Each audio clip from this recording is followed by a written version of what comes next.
No, I don't think so. I just think you just got to go play. I mean, we all know it's going to be cold, and this is football, and you just got to block that out. But it's going to be cold. That's all I can say. So, but just play and you know.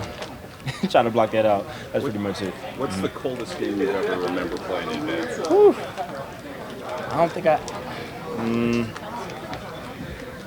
this might be the coldest game I might have played in so far. Last year with the Green Bay, it wasn't that cold, but from what I'm hearing, the weather's going to be like now, I feel like it's going to be probably the coldest I ever played in for sure. Okay, so I'm a Colorado kid. I grew up playing in the snow. Do you need a tip?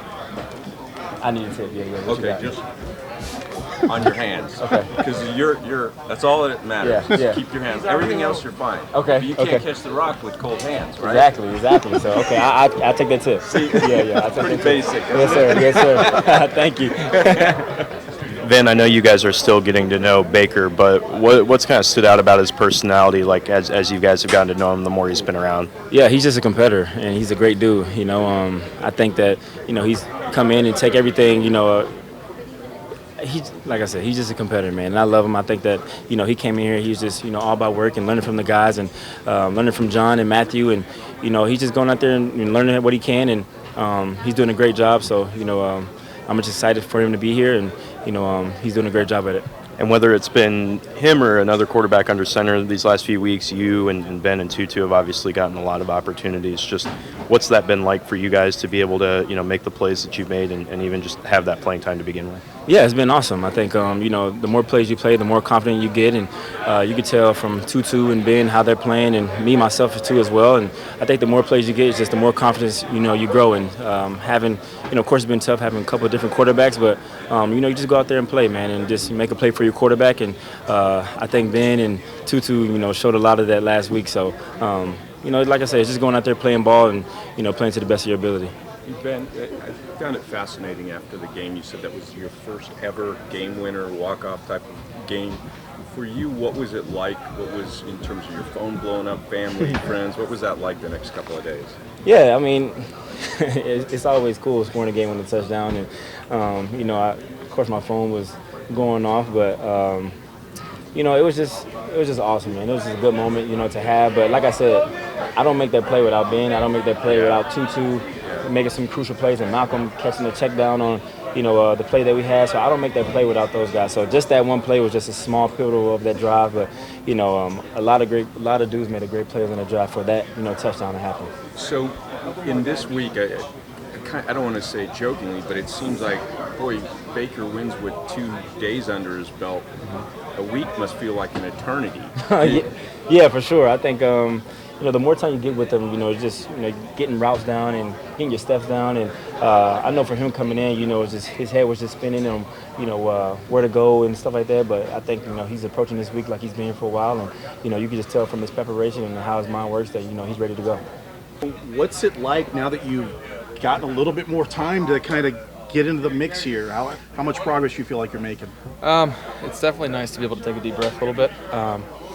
It's obviously today was our pseudo Wednesday practice, so the first part of the game plan, getting used to it and getting out there for some actual live reps. So it's going to be nice, for me just being a really routine guy that it'll be good going into this next game, having a full week of practice and prep.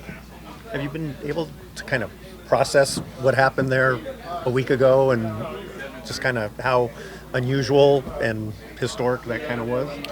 Yeah, I mean, I think probably Sunday afternoon my adrenaline and everything kind of settled down a little bit. I slept for probably about a day and a half. And no, it was really special, but one of those things that you can't really wrap your head around, I don't think, ever. So it was special, but I'm excited about getting this new prep and moving forward. When you're in a sudden change like this whole entire last less than a week has been, I would assume things come to you or stick with you in flashes, right? What are some of the flashes that have stuck with you? The little moments in the game, of like guys just communicating with me. There were certain things that we did throughout the game that we didn't talk about doing necessarily with me, but it was a great experience because teammates were helping me out the whole time. They were helping me out with certain nuances of the operation, and just to be able to communicate that with me throughout the game. That you stick with that. clocking the ball late in the game, and Brian Allen's yelling in my face what the cadence is, and Sean's yelling in my ear the same thing. So it's little things like that you remember, and they're pretty funny to look back on.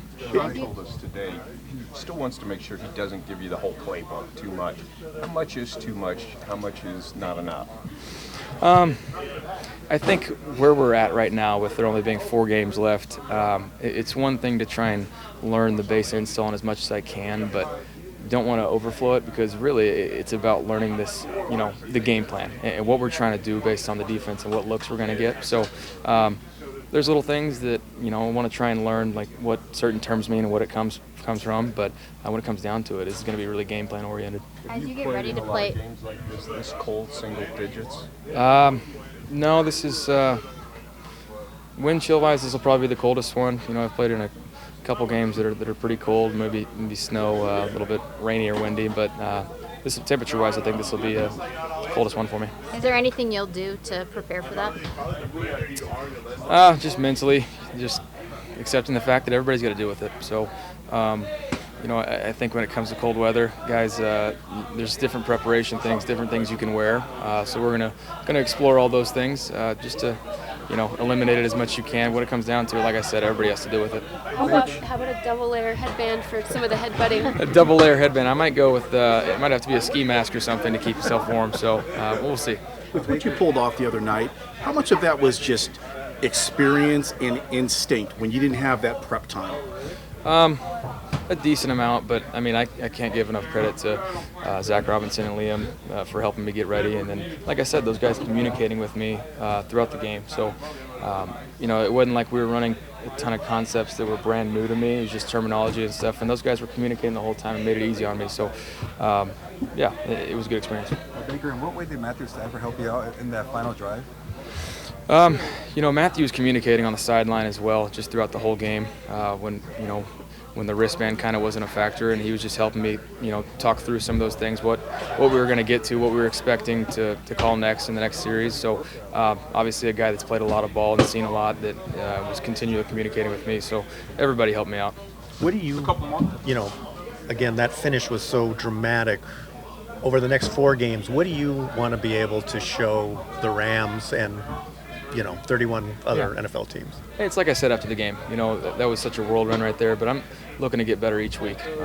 Get to a certain point of just being the best version of me, and elevating this team in any way I can, and just being myself. So circumstances happened, and now I'm here, so I'm going to try and make the most of it. How much has this whole experience been refreshing for you as a professional quarterback? Refreshing is an interesting way to put it, considering how stressful the last week has been. But in the end, everything does happen for a reason. So I'm thankful for the group there is here, just the communication and everything. Like I said, those guys helped me get ready. Obviously, talking with Sean, having Matthew here, and just talking with those guys. It's really refreshing to see those guys just truly want to help me out.